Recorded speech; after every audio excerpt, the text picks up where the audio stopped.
Welcome to the College Football Survivor Show, where playoff survival is always on the line. Here's Shehan J. Haraja and Bobak Hayeri. Hey everybody, it's the College Football Survivor Show. I'm Bobak Hayeri with my co-host Shehan J. Haraja, national college football writer for CBS Sports. As always, we're glad to have you with us. And sports is happening all over the globe. People are competing in the battle for Olympic supremacy, and that's well and good. Maybe we'll talk about it a bit, but we are less than a month until the season begins. So today, we thought it would be interesting to kind of look at 5 potential teams that, while they're left out of the popular top 25 range that we're starting to see now, teams with low odds that we think might be still likely candidates to crash the field. It happened in a 4-team playoff. Just see TCU a few years ago, and it's even more likely now with 12 teams. Cinderella, their luck doesn't run out with 1 loss or even 2 losses. We could see a team that we don't expect in the preseason making it in. So we're going to give some forecasts, some guesses of who those candidates could be. Before we dive in, let me remind you can find us on X and TikTok at CFP Survivor Show, where we have video highlights of the show, run polls, and listen to your feedback. Take a moment if you can to like, rate, and subscribe to us wherever you get your podcasts. So at the outset, I might as well ask, have you been watching any of the Olympic Games? Not a lot as yet. It's a little tougher to watch these days with a young child at home. I've watched some highlights, right? I've watched some of the wrap ups. For me, I'm a big basketball guy, so I'm watching some of the highlight reels of Team USA. I've heard great things though about NBC's presentation and like the Peacock Gold Zone, right, is what they call it. I've heard that that's supposed to be incredible, the way that they're doing it. It's like a red zone for Olympics basically, but I just, for me, it's funny. I feel like after 2020, and I guess the 2020 Olympics were in 2021, of course. For me, I feel like I just got out of the mode of remembering that the Olympics are going on. So I'm hoping that, especially as we get into this week, and by the way, I mentioned offline, this is the first week that my daughter is in daycare. And so I'll actually have time during the day a little bit more. I feel like this is going to be some elite background noise. Today's a little bit of a busy day, so might not get to it on Monday, but I'm excited for the rest of the week. I'm just trying to remember where the 2022 Olympics were. Oh, they were Beijing. That was right. The Winter Olympics in a city that had not even any really snow. I do not remember that. Don't worry, no one did. I have no recollection. No, it threw everyone. See, and here's the thing. I'm not as big of a basketball fan as you are, but one of the great Olympic memories for me was 92. Barcelona Olympics, the dream team. That was the first time the NBA players were allowed to be on the team.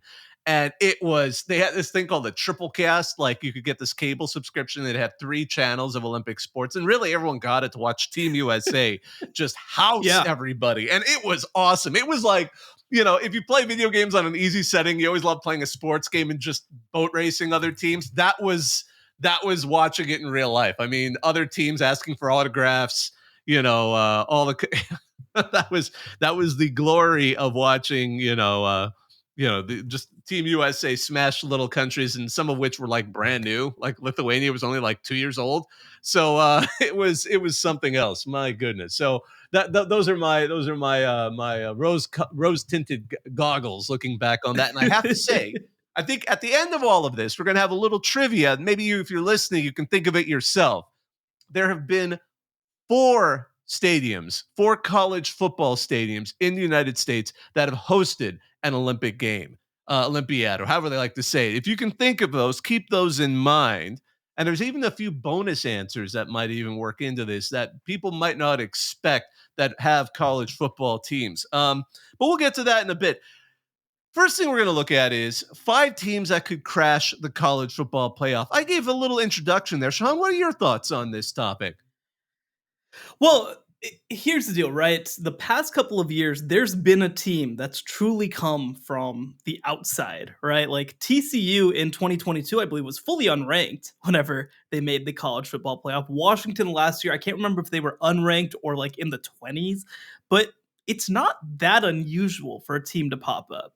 And of course, in the 12-team college football playoff, you'd expect that it would happen potentially even more. I'd imagine, and look, for these purposes, we'll definitely talk about some of the group of 5 teams. I think you have to talk about them a little separately as well, versus some of the Power 4 teams that are going to have a chance to pop up. But I think that, again, with 11 non G5 spots and 8 that are, or 7 that are going to be like at larges, there's a lot of opportunity here for somebody to have a chance to crash the field. And look, I mean, the way that I went off of it was I looked at sort of like some of the way too early type rankings, some of the preseason AP top 25 like projections. And if a team's in that range, to me, they're not really sort of this like off-board dark horse. I think that there are some that are maybe a little borderline, but like Clemson, Florida State, I'm not considering those teams. Utah, Kansas State, even, I mean, I think that where it gets interesting is like Kansas, Oklahoma State. I considered those to be very legitimate conference championship contenders, so I did not include them. I'm curious, like, was there like a line? Was there like a program that you felt like this is the line for you when you talk about teams competing for the college football playoff, and what would be considered more of a normal contributor or a normal contender versus the alternative? Yeah, no, when I was breaking it down, I thought my list, I tried to at least get one team from each of the P4. And then I had a G5, but also like another P4 I could slip in if we wanted to go that way. But the team that for me was at the edge was a team that wasn't surprising. There were a couple of teams I was surprised were not appearing in the top 25s. And I tried to keep teams that were just outside or maybe ranked 25 in those random rankings out there that you sometimes see. So, and I know, for example, my SEC contender, I know the reason they're not probably in the top 25 is because they've got a new head coach. But we've seen how that can flip a team. Obviously, not just TCU, but if we're thinking of a 12-team playoff, I mean, Lincoln Riley at USC, that first season, they would have been one of the 12 teams in the playoff. And in his first season, turning around just a complete dumpster fire that Clay Helton had the previous season. And maybe they'll turn around the dumpster fire they had last season. But, again, looking at that, that's how I kind of looked at it. So I think I was trying to keep teams that were just outside the top 25, because also you don't want to be like completely unrealistic. I'm not going to say, and bless your hearts, Commodores, I'm not going to say Vanderbilt's going to be that team. But there are teams that could, credibly do it. And if they did, I would be surprised, but not shocked. And I think that's kind of that realistic line that I was sort of aiming for. I think that for me, the line that I tried to set in my head, I guess you could say, is NC State. I think that NC State is right on that line personally for me as like a contender. Now, look, whether you view a team to be above or below that line is a little bit in the eye of the beholder. Like, hey, listen, is SMU above or below NC State? Like that's a conversation that I think that we can have and maybe might have on this program today. But that was kind of my like prototypical line, is a team that's a very legitimate conference championship contender, one that's appeared in several of the top 25. But again, like it's very much in the eye of the beholder. And by the way, the conversation for Big 12 and ACC teams is going to be a very different conversation than for SEC and Big 10 teams, because you have to get into the top 3 or 4 in the conference to have a chance. And that's going to be the harder path, more than with, the Big 12 or ACC. It's going to be, can we make it to our conference championship game most likely? So let's start. Who do you kick off with? Yeah, you mentioned, I'm curious if this is the same team that you have in the SEC. I'm very, very curious. I went with Texas A&M. Same. There you go. You hear that? You heard it here first. Texas A&M is making the college football playoff. No, the reason that I think is, well, there's a lot of reasons, frankly. I think that when you look at Texas A&M, this is a program where talent was never the issue. They have guys, they have players. They lost a few, but even with some of the losses that they have, like at wide receiver, I look at losing an Evan Stewart. Well, guess what? You've got a Moose Muhammad just sitting there waiting in the wings. You lose some offensive linemen, you bring in some offensive linemen as well who have a chance to be pretty good defensively, right? I talked about it on the last episode. Nick Scorton, potentially a game changer as an edge rusher coming over from Purdue. By the way, I had some fun playing with Texas A&M in college football 25. They've got some fun guys to play with, and I messed with the playbooks a little bit. I didn't play with Texas A&M's Colin Klein playbook, but I think that this is a team that at every single level of the field potentially has playmakers, potentially has big time playmakers if some things work out. And I look at the staff coming in. I guess the comparison maybe you could make, and I don't want to put this expectation on them right away, but I think that there is some comparison to 2022 Washington, where you have this roster that frankly was pretty good, where you have veterans coming back. You didn't lose everybody to attrition in the portal, but then you've got a coach who's more of a figure it out coach. Who's more like, well, how can we put these guys in better positions? And actually, I think that you could maybe make that comparison with actually 2022 TCU as well. Mm-hmm. With a coaching staff that wanted to do things one certain way, and then you bring in a new coaching staff who says, let's try some stuff. Let's do some stuff differently than we've done it before. Let's try to make the game easy instead of hard. And when I look at Mike Elko, Colin Klein, those are two guys who want to make the game easy for their players. And if it just becomes a battle of we're going to bet that our talent can create opportunities against your talent, pretty good place to be if you're Texas A&M. Yeah, I agree completely. I mean, the bottom line is the cupboard was not bare. And when I was thinking of that, I'm like, you get someone like Sonny Dykes at TCU, does a lot with what he's got there. A coach who knows how to coach. And then you get Mike Elko, who clearly could make something happen at Duke.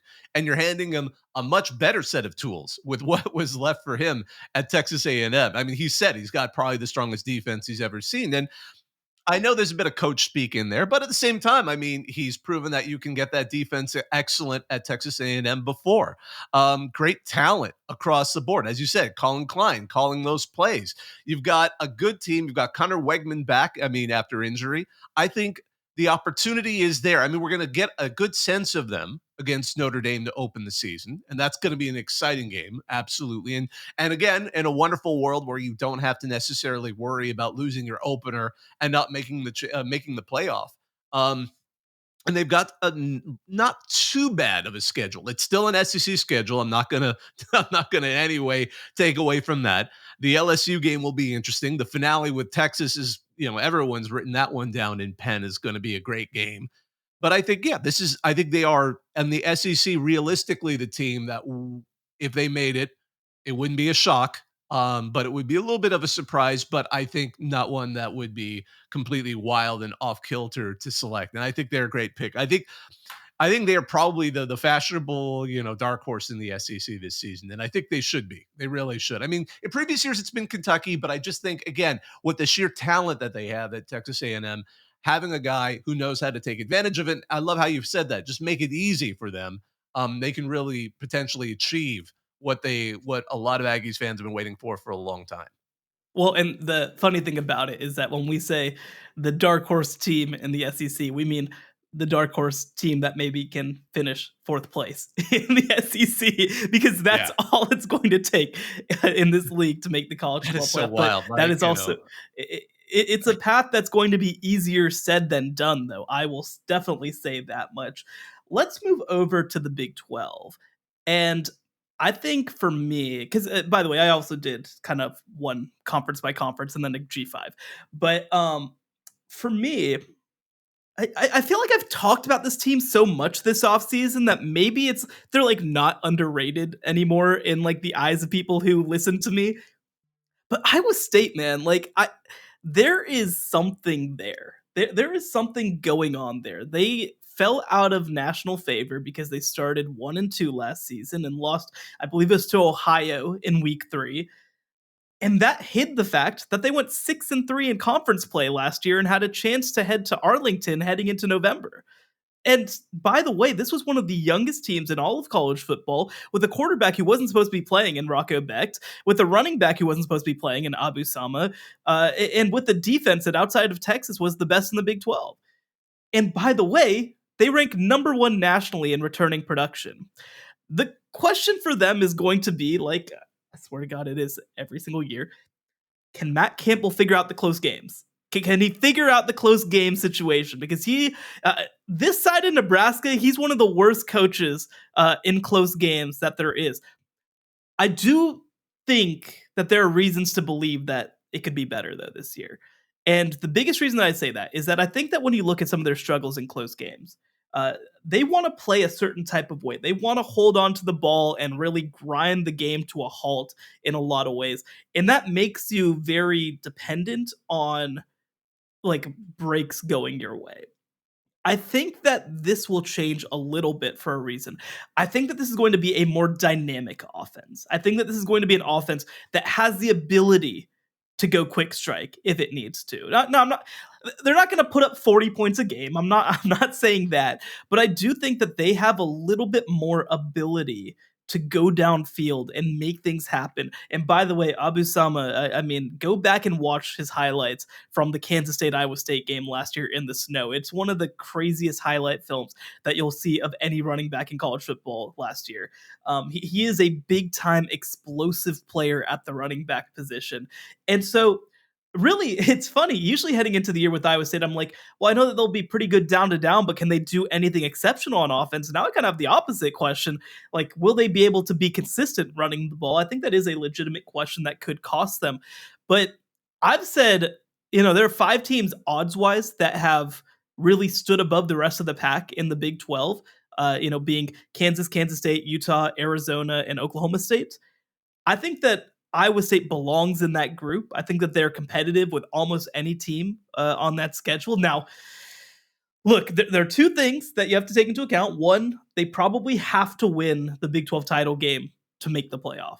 Like, I don't think that they're going to be able to lose that game and make the playoff. The other thing, too, is just we have seen too many times that they're probably going to lose to Iowa. And so they're going to have to overcome a loss to Iowa to make the college football playoff, just because that's how life works. That's just how it works. It's like same deal with Oklahoma State. You know why their playoff case is so much better? They don't have to play Oklahoma anymore. And whether or not they were better than Oklahoma, guess what? They were probably going to lose that football game. And so the 12-team playoff gives them a lot more opportunity to get in, and I think that they are certainly capable. Like, think back to 2020 when they lose to Oklahoma in the Big 12 title game, despite finishing first place, by the way, in the Big 12 that year. They were never going to be able to compete with that Oklahoma team whenever it got rolling. That's not the case with anybody else in the Big 12 right now. Like, Utah maybe can be half a head above everybody else, but, like, I don't think that's a lock either. I think that every team in the Big 12, Iowa State has the ability in a one-game situation to contend with. And so, look, I think that it's going to be a tough path. I would really like for them to get that game against Iowa so we don't have to kind of hold clutch our fists at the end of the season. But I think they have a chance.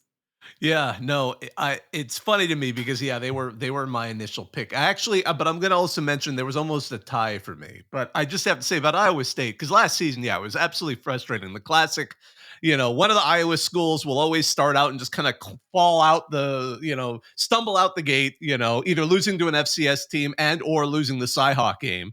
Last year they mixed it up a little bit by winning their FCS game, losing the Cyhawk, and then losing to Ohio, as you pointed out. But then you look at the games they lost, they were all against tough opponents, at Oklahoma State, ranked Kansas, Texas, who was obviously stellar last season. And then, their bowl game was against Memphis. So again, you have strong games, and that was basically a home game for Memphis when they played them. This season, I do like that they at least get the Cyhawk out of the way. So we know what the situation is for those 2 teams heading into the season. So, they get North Dakota, but then again, Arkansas State, I'd be shocked if they lost, but somehow less shocked than most other teams that would be a potential dark horse. Thankfully, the Big 12 is more manageable. And as you said, every team's got a puncher's chance. I mean, there are really no bad teams, at least top to bottom, in this conference that would completely shock. I mean, Arizona State, if they somehow manage to win it all, would be a bit of a surprise, more of a shock than most, but it's not that level. It's just there are teams here that could make it.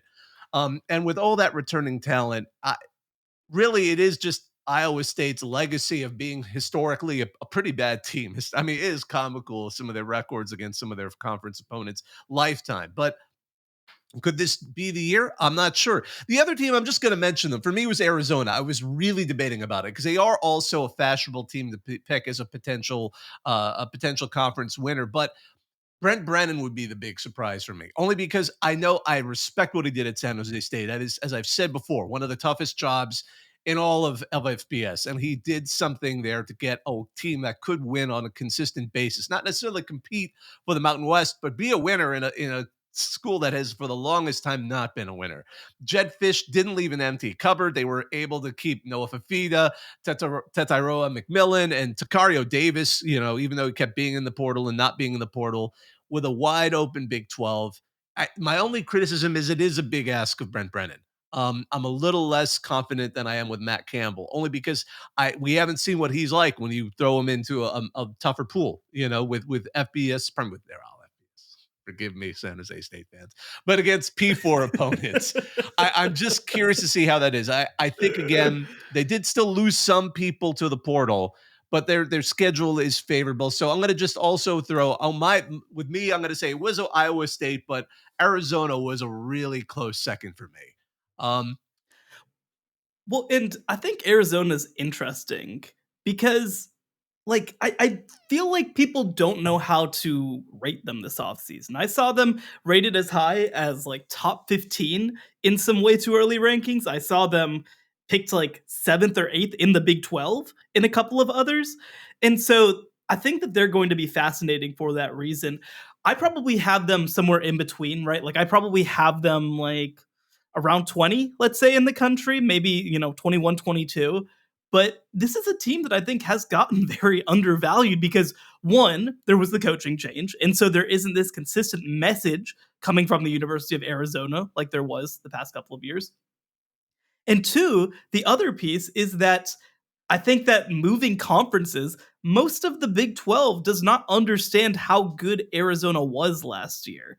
Certainly there's the schools that transitioned over from the Pac-12, but I think that they'd be getting a lot more hype if there weren't all these changes at this time. Now, I've talked about too, the big question for them is going to be, can they replace some of that stuff up front on both sides of the ball? And maybe the answer is just yes. Maybe they just keep rolling along. And if that's the case, they have a chance to win the Big 12 and certainly make the playoff. But it's a fascinating question. And I think, look, again, you mentioned, we think that there are 5 or 6 teams that have a chance to win the Big 12.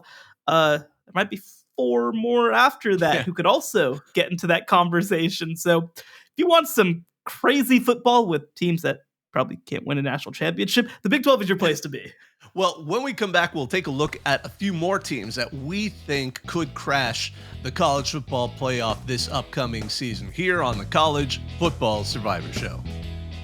The College Football Survivor Show, where playoff survival is always on the line. Okay, so we've been kind of looking at this as almost a conference by conference basis. We've talked about several teams now. We both kind of really agreed on Texas A&M and the SEC, Iowa State from the Big 12, and also I kind of threw in Arizona there. How about the ACC? What team did you look at there as a potential, again, not a shocker, but it would still be a surprise if they made it in?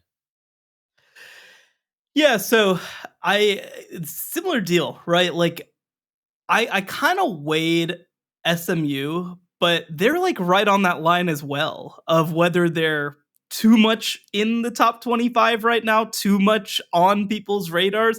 Lord knows that right now they are being one of the loudest programs in all of college football, which certainly is a factor there. And so I decided to go with the team, and I think that they're kind of viewed similarly, but people are taking for granted what Louisville did last season. Like I know that they finished the year extremely badly, extremely badly. I get that. They lost to Kentucky in their rivalry game. They had a pretty miserable game against Florida State, which I will say too, we said this all last year, I think is more a testament to Florida State and what they did defensively than the fact that Louisville is just an inept football team. But I think that this team is undervalued, and defensively, they figured things out really quickly. right? Like this is a team that figured things out on that side of the ball, and we're a pretty special unit, frankly, all year long. And offensively, it kind of just went how Jawar Jordan went at running back. I think they're going to be a little more balanced this year. And that starts with a quarterback in Tyler Shuck, who, if he's able to stay healthy, which has basically never happened, I think that he gives him a lot more upside. But put him aside. Let's. I hate to say this. I hope he's not listening to this program. Let's put aside the idea of him being healthy for this upcoming season. I think what you also have to like, they've got two quarterbacks who I think could potentially bring comparable production in Pierce Clarkson, a redshirt freshman, and Harrison Bailey, who people might remember started his career at Tennessee. I think he had some stops along the way as well. So like they've got a couple guys at that position who I think will help settle things down just a little bit. And by the way, two players in Colin Lacey and Ja'Cory Brooks who are incredible at receiver, like really, really, really good receivers. Colin Lacey, I believe at South Alabama last year, one of the most productive receivers in the country. Ja'Cory Brooks started at Alabama. Things didn't really work out for him, but he's a great talent who I think is going to have a chance to contribute.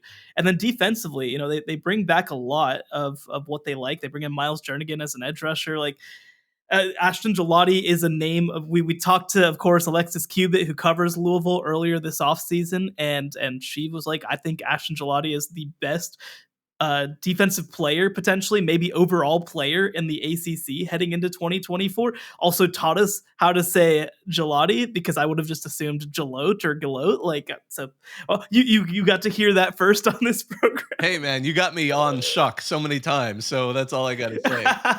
Yeah, how is this a team with Tyler Shuck and Ashton Gelati? That's crazy. Anyway, but I think this is a team that, again, is being very undervalued as an ACC contender heading into 2024. And look, I think that most likely Utah is going to be the team that wins the Big 12. And there are other teams that have a chance to get into that conversation. If Florida State isn't good, and I don't know that they're going to be, like they'll be good, not great, let's say. It'll be like Miami will be in that conversation. It kind of depends what Clemson's going to be, but really, it's wide open. It's wide open in so many ways for a team to come in and play spoiler. Now, Louisville has a tougher schedule this year than they did last year at Notre Dame versus SMU versus Miami at Clemson. They probably have to go, and by the way, at Kentucky to close the year, which is going to be a fun reprisal of that game. I think they probably have to go 3-2 in those 5 games to have any chance, and maybe they need to go 4-1 to really feel comfortable with it. So that's going to make things a little tougher. But like Jeff Brom, has there ever been a coach who led one team to their first ever division title and then moved to another team and led them in the very next year to their first division title? I don't think that's ever happened before, especially at the power conference level. So you just have to put a little bit of faith in this coaching staff too. I mean, they have proven that they know how to make things happen. Yeah, it's interesting. You said NC State was kind of your line. For me, it was actually Louisville in a way. I was surprised to see some people had dropped them out of their top 25. Like, they're like, just missed them. Like, how? Like, this team, I put a lot of value in them. And I actually decided, to me, they were almost like, I wanted to go a little more even unexpected. So now we finally totally separate on this one. And I admit, this sounds a little crazy, but I was looking at schedules. That's what I was also looking at. I was like, schedules where this team... Where's he going with this?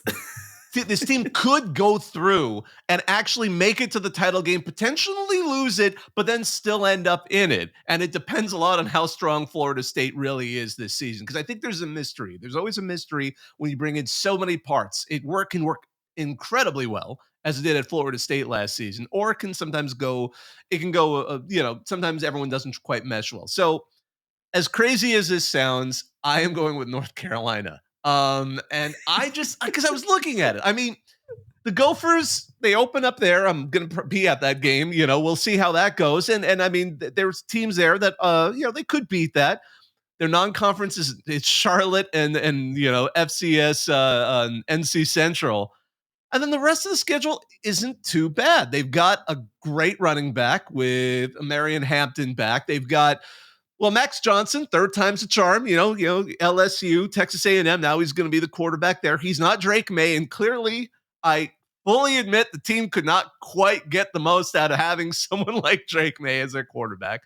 I'm a little optimistic. They got rid of Gene Chizik as their defensive coordinator. They brought in Jeff Collins, who was a very good defensive coach before he was at Temple and then Georgia Tech.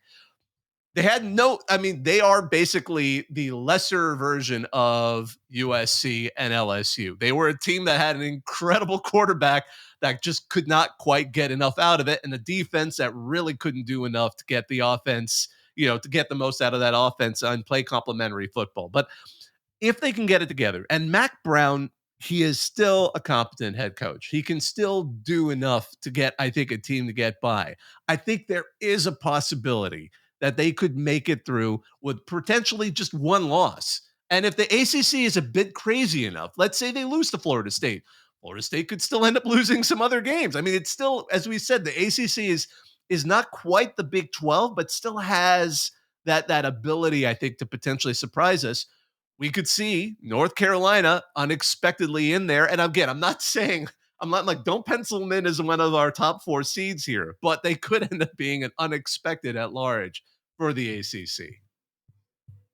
So I'm gonna take us to my next pick because it actually ties in with this just a little bit. I'm gonna take us to the Big Ten. So there's been a lot of obituaries written about Lincoln Riley's career this offseason. A lot of obituaries written. The thing that I like about both USC and North Carolina, who lost top 3 picks in the 2024 NFL draft because they tried to build around their quarterbacks maybe a little too much in some ways. Like, try to be like, well, this is the thing that we have over everybody else, so what if we just like chucked it around all the time and didn't try anything else and maybe let other parts of our program atrophy because of it? Well, now you've got a quarterback in Miller Moss who actually different type of player, but like feels a little Max Johnson-y to me in a way, right? Like somebody who's a little bit of a pocket passer, who does everything right. We don't necessarily know if he can do it at an elite level, if he can be outstanding, but maybe it doesn't matter because of some of the weapons that they have. But I think that maybe the more significant thing is, what if we structured our football game to like be more complementary because we can't just outscore everybody? Again, I've talked about it repeatedly. I was at Baylor in the mid 2000s, the mid 2010s, and the way that they structured everything was, well, our entire game plan is just get us back the ball and the offense will score, because they're going to score more times than the opponent scores if we have potentially 1 or 2 more opportunities. Well, once that was gone, it's like you have to figure that out a little bit, right? And I'm wondering if North Carolina and USC will kind of get bullied in a way to having to make that decision, to having to play a little more balanced. And look, I mean, you look at some of the coaches that they brought in on the defensive side of the ball, it is impressive. D'Anton Lynn coming over from UCLA, Matt Entz taking over as a head coach of the defense. One thing that I hope, and I've not been around for Lincoln Riley practices, actually, for longtime viewers, you might remember that Oklahoma, definitely not a show your practice type program. Maybe even sanctioning student reporters if you try to watch just a little bit of practice. But from what I've heard and what I've intimated as well, this is a program that has structured practices to favor the offense in a lot of ways. And that's a trend for a lot of these programs that struggle defensively, is that they don't practice defense right. I think that bringing in Matt Entz is going to help with that a lot, because he's not going to sit by and be like, sure, Lincoln, we'll just practice defending go routes all day. That's not what they're going to do. I think that they're going to practice more physically. They brought in a coach from North Dakota State because of that, because they wanted to better understand how do you build a physical culture on the defensive side of the ball. And when you look at some of the players that they brought in as well, I think that they've got a little something as well, especially, they have returning production on the defensive line. I think that's significant. They've got a linebacker coming in Easton Mascarenas-Arnold from Oregon State, who was a big-time player for Oregon State last year, a big physical linebacker.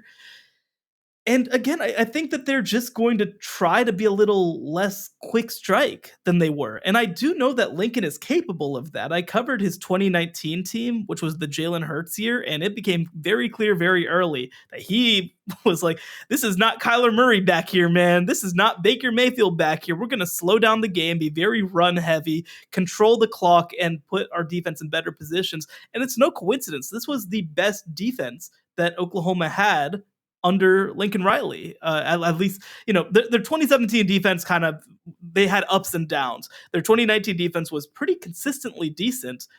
So I'm going to be curious. Now, look, this is an outside pick because there's a chance that none of this happens. There's a very good chance that none of this happens, and that USC finishes like 7-5 and like 10th place in the Big Ten. That's absolutely possible. I want to be clear about that. But I think that this is a coach who before last year had won 11 games essentially every single year outside of the COVID year, I believe, when they won 10. Like this, I just think that people are being very quick to say that he doesn't know what he's doing when he very clearly, for a long career, has known what he's doing. And the other pieces too, right? So Ohio State, Oregon, I think those are playoff teams. I think that one more, maybe Penn State is that third one. This kind of depends on what we think of Michigan. Like if Michigan isn't very good, like USC opens Big Ten play with Michigan.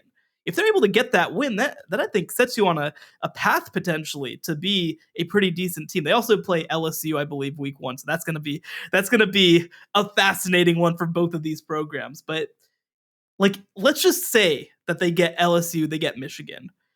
Not only does that put you in a great position, but it gives you a lot of leeway to where if you lose 2 games later in the year, you're still very much in the college football playoff.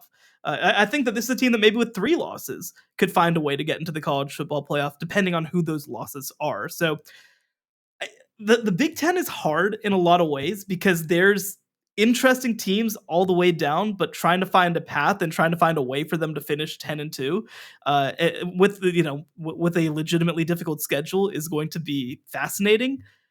So I don't know, man. Let's sprinkle a few hypothetical dollars on USC. Yeah, it's interesting. I mean, they are bringing in, as you pointed out, a great defensive coaching team with Danton Lynn, Eric Henderson from the Rams, Matt Entz, obviously the former NDSU head coach who left because he just thinks, again, we've talked about that. He saw his former DC become the head coach of a Big Ten team. He's like, wait, he just tripled his salary and I'm still like, and then they even got Doug Belk, who obviously, Houston was all right. But again, you've got people who know what they're doing.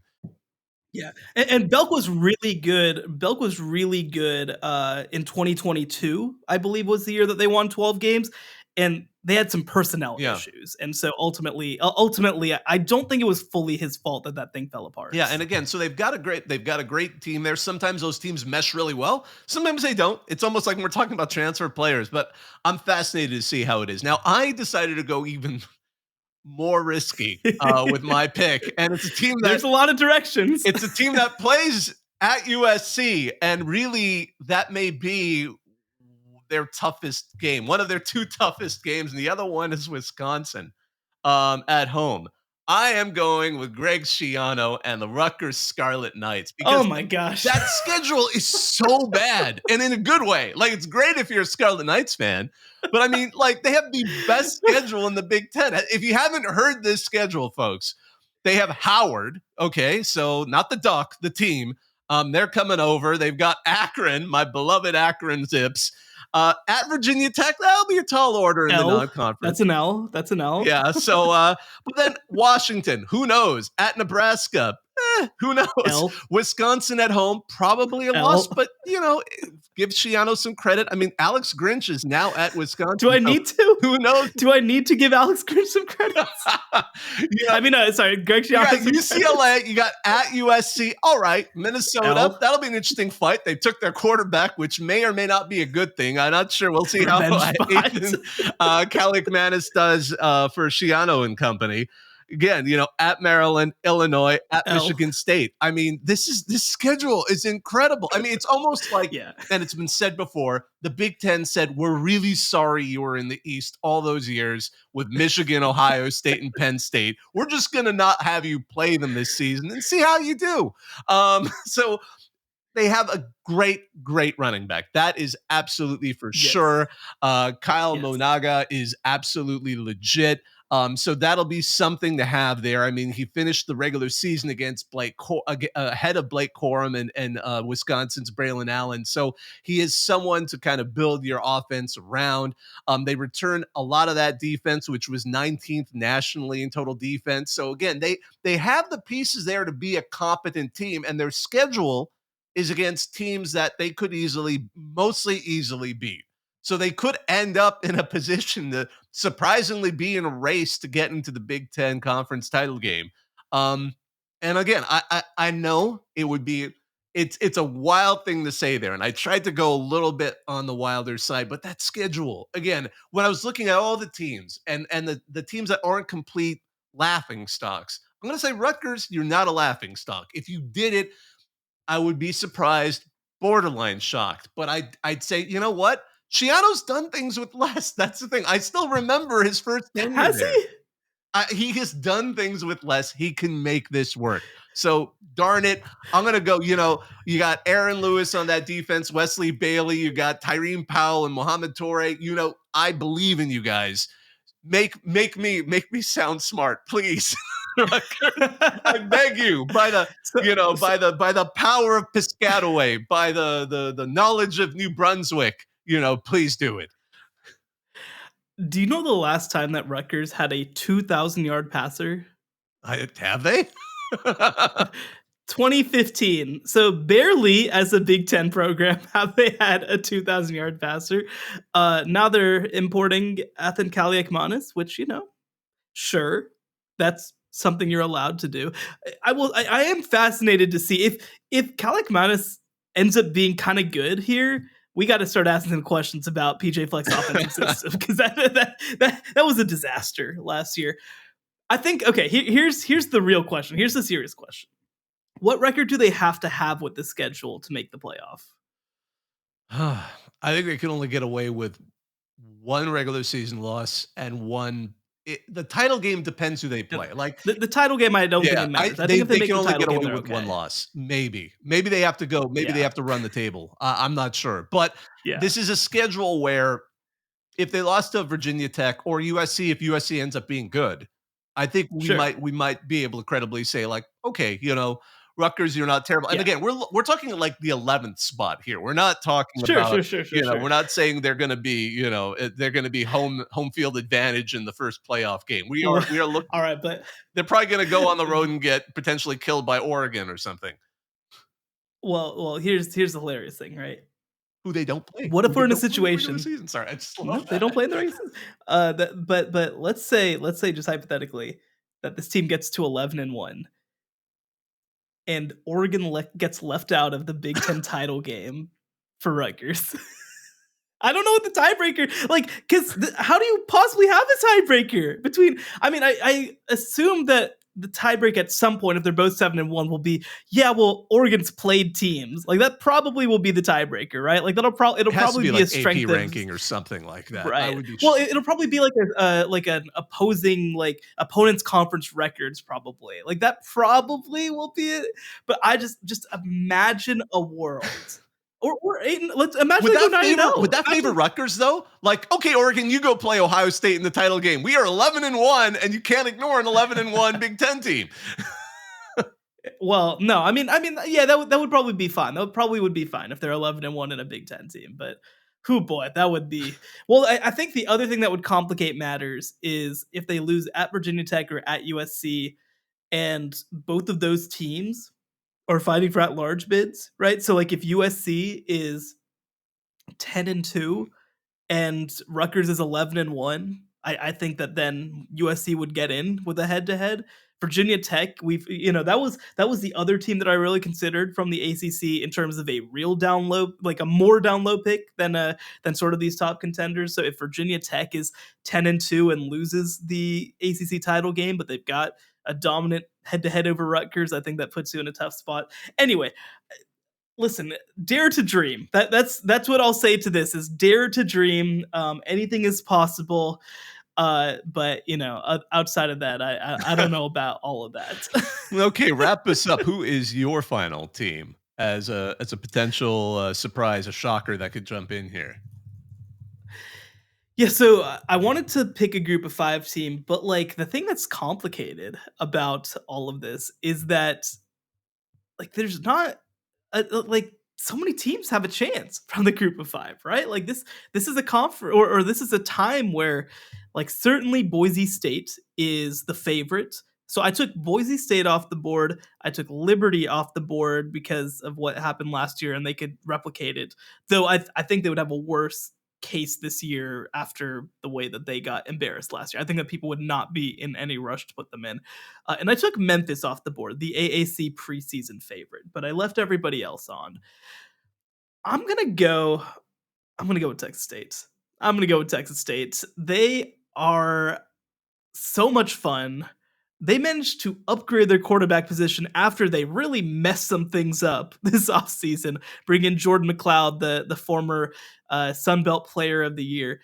I think the case for a Sun Belt team to get in is fascinating because we know what they are at the top, but I'm gonna be curious to see what kind of respect they get whenever it really comes down to like comparing teams. Because I think the Mountain West is probably the best conference in the country in the group of 5 heading into 2024. The AAC probably second, but like the top of the Sun Belt is really, really good. There's just a lot of solid teams.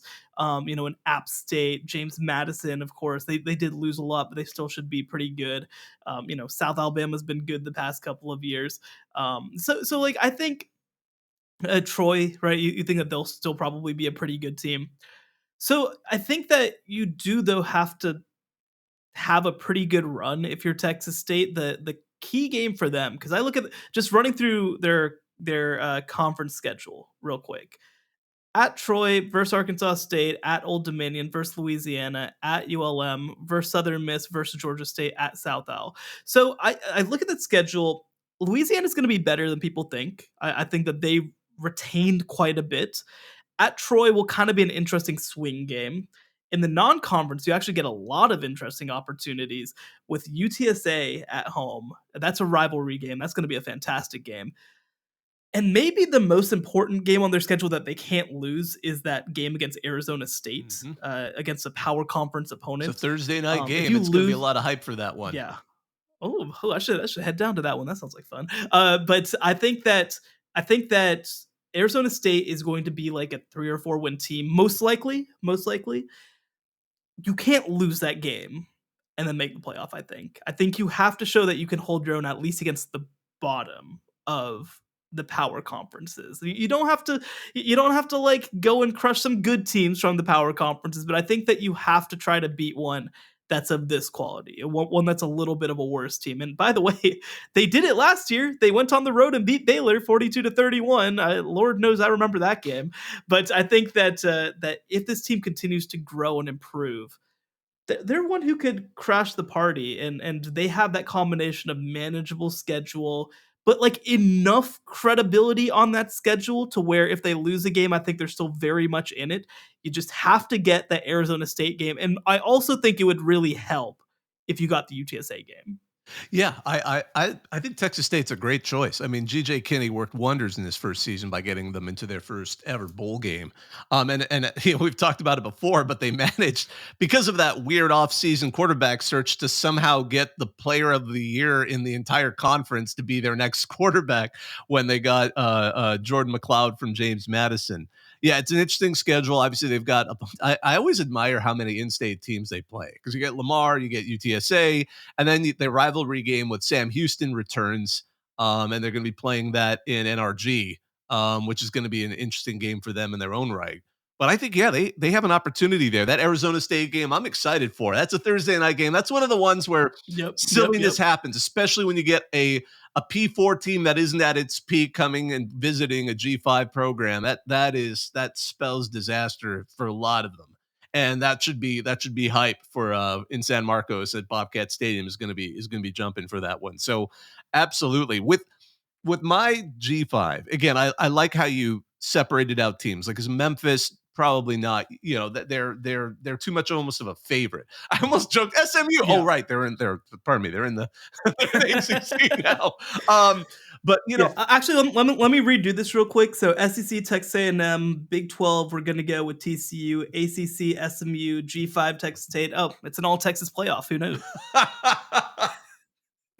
So for me, though, I think I decided to go with a team where if they can reload the system properly, they have a weak enough schedule and a good enough head coach where this could just go right back to their usual business. And that's Air Force. Now they would need to run the table. They absolutely need to run the table. They have one of the weakest schedules out there because they have an FCS in their non-conference. And then, of course, two of their games are always locked up by Army and Navy for the commanders in chief. They've got San Jose State, which actually is a conference game. I almost forgot for a second. But they got, they're at Baylor, and we've proven that if you want to prove yourself, defeat the old Baylor Bears, and we'll see where you are. We'll almost work for Texas State.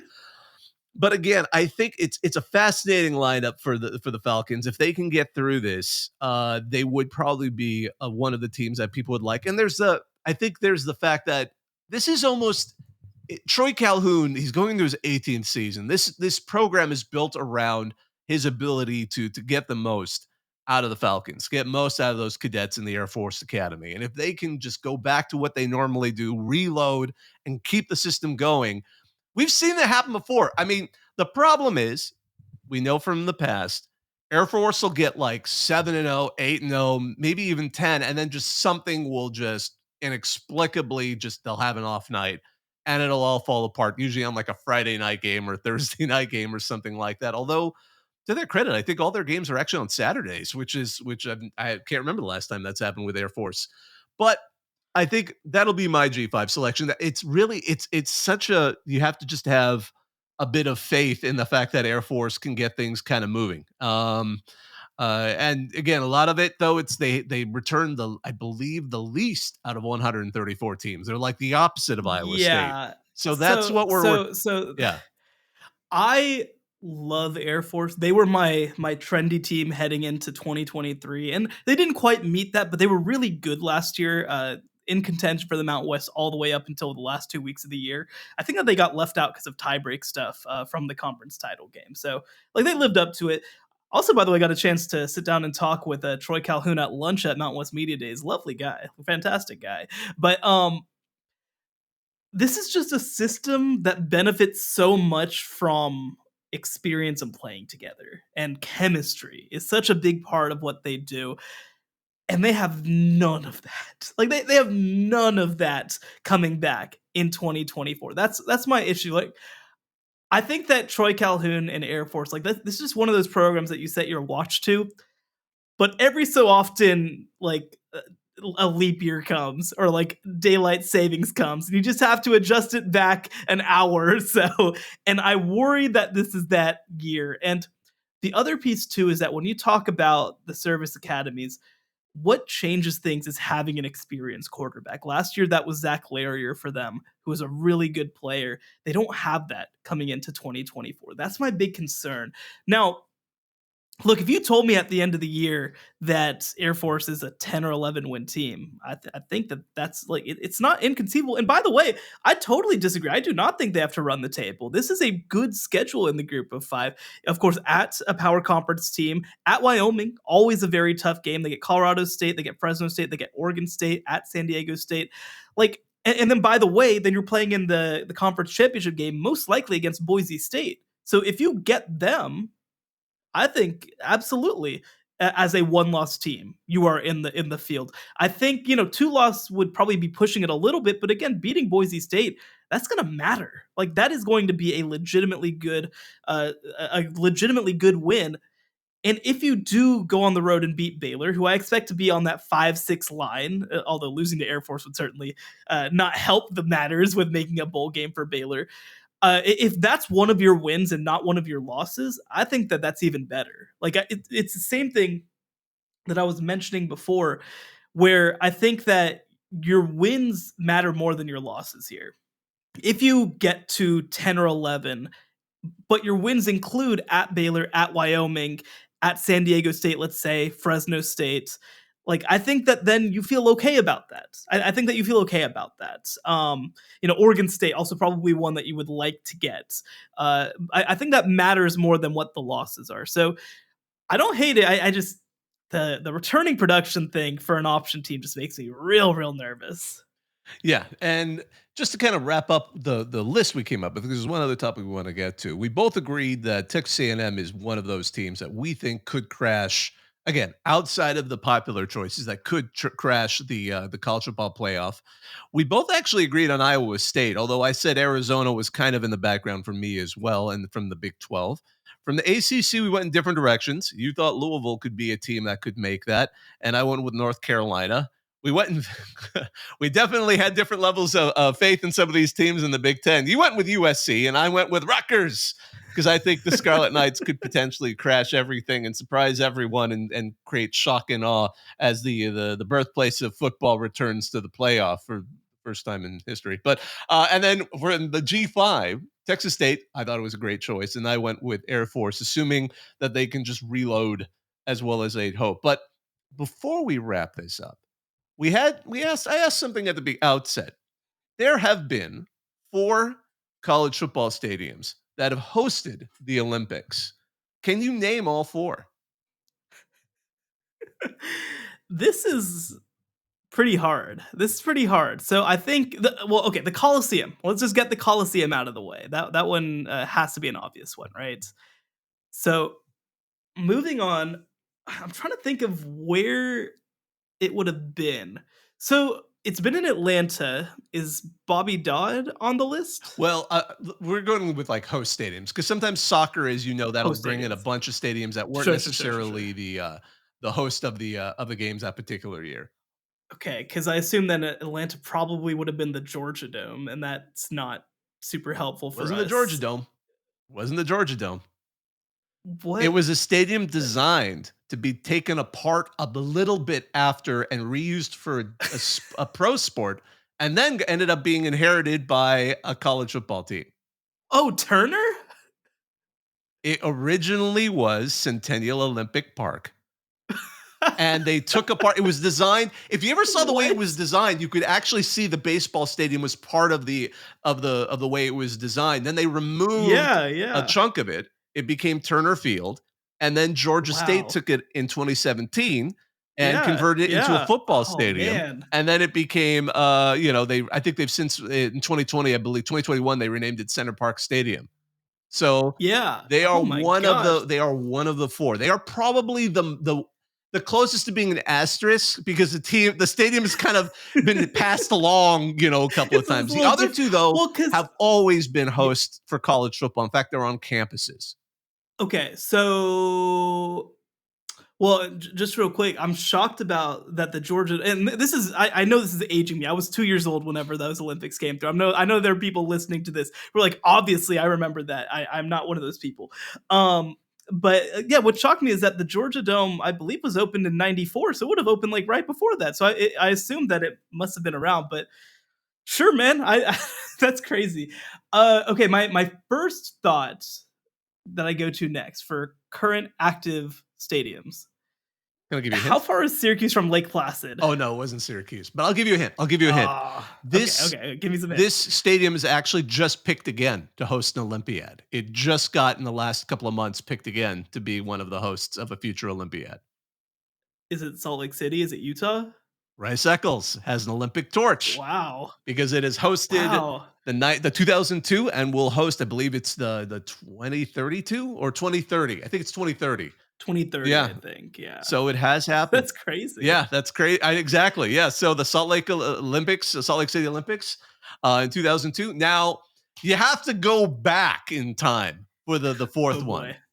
In fact, they recently, like a couple of years ago, renamed their stadium with the word Olympic in it because they decided they wanted to own this. Oh, man. And let me tell you, this is not a major college football program. I don't think it's ever been a major college football program, but they've always used it as their home field, and it's on campus. Wow. I mean, like, and this is an active college football program. You're not going to tell me like University of Chicago. No. It's not like NYU or something like that. And hey, Chicago still plays football. Oh my gosh, this is Maroons. Wait, do That they they? are D3 program. They are. I Wow. I'm learning so much right now. Okay. So I need to let's try to sit and think about the because Atlanta, New York, Salt Lake City. I mean, is it another LA school? No, no. No, not The another LA LA. Coliseum was built to kind of lure the Olympics, and it worked. So it's going to get Yes. 3 Olympic. I think it's now going to be the first stadium, not city, to have hosted 3. Yeah. Because the Because others. London's hosted 3, but obviously they built new facilities. Ooh, this is Well, let's see tough. here. You have to go back 120 years. Okay, so that's 1904. I feel like I was just looking at the I feel like I was just looking at Well, something that I can give happened. you background. This is the one year, because the Olympics were only going into their 3rd edition, that they thought it would be a great idea to time it along with the World's Fair. And it ended up being a disaster because people went to the World's Fair and didn't go to the Olympics. It was such a disaster that the Olympics almost died because they decided to pick this city. The first one was in Athens of the modern Olympiad. The second was in Paris. Oh, London or Paris? I always forget. No, I think it was Paris. And then this one. You want me to tell you? I mean, World's Fair always makes me think of Chicago. No, that was a slightly older fair. The the 1896 one, I Yeah. think. Yeah. Okay. Yeah, I give up. What is it? St. Louis Olympiad was the 3rd Oh my Olympiad, and on gosh. Francis Field, now Francis Olympic Field, on the campus of Washington University, St. Louis.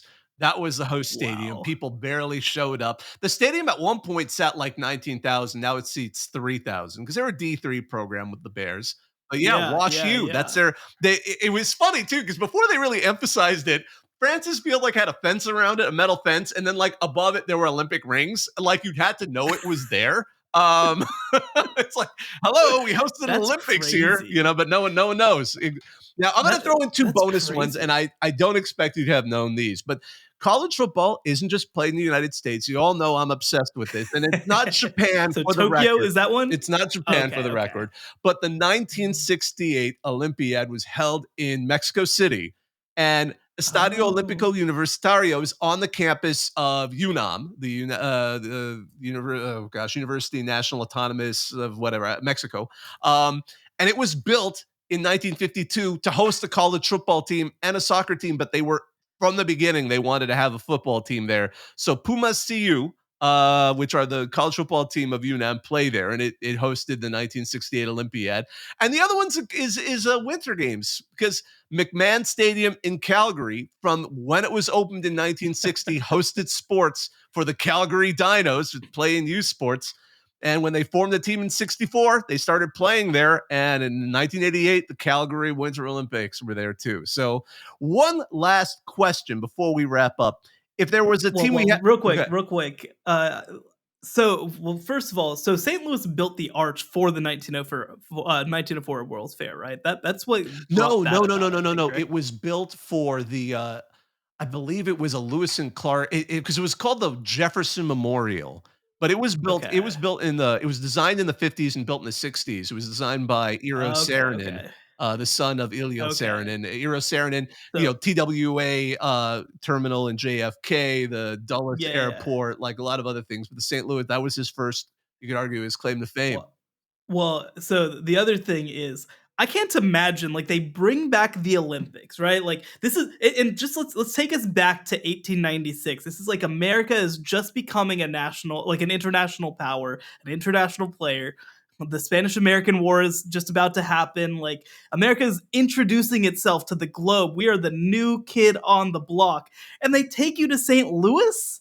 That's where they take you? That they're like everybody should come to St. Louis, Missouri? That's their idea? Yeah, it was hard to sell it too. It was still a new thing. It's still a new thing. People, the idea of the Olympiad being a big deal, I think, was still in its early years, and yeah, that almost was too much of a risk. I mean, still, if you want to get into the wildest Olympic story, look at how Squaw Valley ended up hiring, getting like I think it was a 1950 something Winter Olympics. They literally had nothing built. the guy had like one chairlift and managed to razzle dazzle the IOC that, oh, we have stuff, we'll have stuff. Yeah. And well, then that's the Winter Olympics. But the thing is, he managed to get him to say yes, then use that to get all the money to actually build stuff. So that is by far the wildest story in Olympic history that probably could be made into a pretty heavily dramatized movie. That hasn't yet. The Great Sell. There's one of your great sells in history. I think that I think I saw that one. Wasn't there that documentary on The Simpsons called The Monorail? I think that's what pretty much happened, right? But okay, of these stadiums, what's a college football stadium in the United States? Just one last idea that you think could host the Olympics or would be a great host. So I'm going to be a little biased for a second. Like, we got to bring it to Texas, man. We got to bring it to Texas. There are just so many venues here. Like, you could do everything here with just what's immediately around. Even if you just wanted to do a general Texas, right? You don't have to just do DFW. You don't have to just do Austin or Houston. I think, look, for like an opening ceremony, Kyle Field would be really cool, but it's a little off from everything else, of course. But like Jerry World is right here, right? Like that would be such a perfect place to hold it. And there are so many venues for everything. You could go down to Baylor, use McLean Stadium. You could go out to Fort Worth, use Amon Carter Stadium. So like there, SMU with Gerald Ford Stadium, not even counting some of the high school stadiums in the area. You could still, I know that that for LA, right, they're planning to use Oklahoma City's softball facility because it's the best in the world. You could do that for if you hosted it kind of in DFW. So that's my one biased take on the matter, but I do think it's a legitimately very good idea. I think that, like, obviously the SEC and the Big Ten have so many fascinating venues. I think for me, this is tough because it's kind of like, okay, well, if you pick a city, especially SEC, it's like you have to figure out, do you have... Hey, Texas is the SEC, they count. So is A&M. That's true. That's true. No, I mean, well, I think that, Big Ten schools, first of all, tend to be in cities just a little bit more than other schools. I mean, I think that certainly, you look at a place like Ann Arbor, and its relative proximity to other major stadiums. I think that maybe could be a place. It's called the Detroit Olympiad. The Detroit Olympiad, all held in Ann Arbor. That actually sounds very, very on brand for the Olympics. But I think that would be another sort of really interesting place to hold it. What do you think? I think I do like the idea of the Tex Olympics or whatever, like just across the whole state. It's such a no-brainer, man. Like Austin could work really well there. But I think Ohio Stadium is kind of cool looking. The horseshoe, you could totally see the athletes coming in from one of, because they got that wedge kind of in the open side, but coming in through one and the procession through it. It has that classical look on the outside. I could see that one working, and it's in a big enough city that it might work. Yeah. No, I think so too. And I would have to look up how far exactly Columbus is from Cleveland and Toledo and some of the bigger cities, but I feel like you could find a way to make it work with Ohio. I guess actually the reason that my idea was very dumb, imagine some of the most contentious countries in the world trying to come through the tunnel at Michigan Stadium. That seems like a bad idea. Oh no. Oh my goodness. Well, I love this. This is a great show, and I love talking this stuff. It's just fun to imagine it, especially as the Olympics are continuing on. Well, on behalf of all of us here, on behalf of our producer, Joey Aliberti, myself, and Shehan, thank you all for listening. Be sure to like, rate, and subscribe to us wherever you get your podcasts. You can find us on X and TikTok at CFP Survivor Show. He's Shehan Jayaraja. You can find his work at cbssports.com and Shehan Jayaraja on X and TikTok. I'm Bobak Kyrie, part of the group that runs Reddit CFP. Thanks for joining, everyone. The College Football Survivor Show, where playoff survival is always on the line.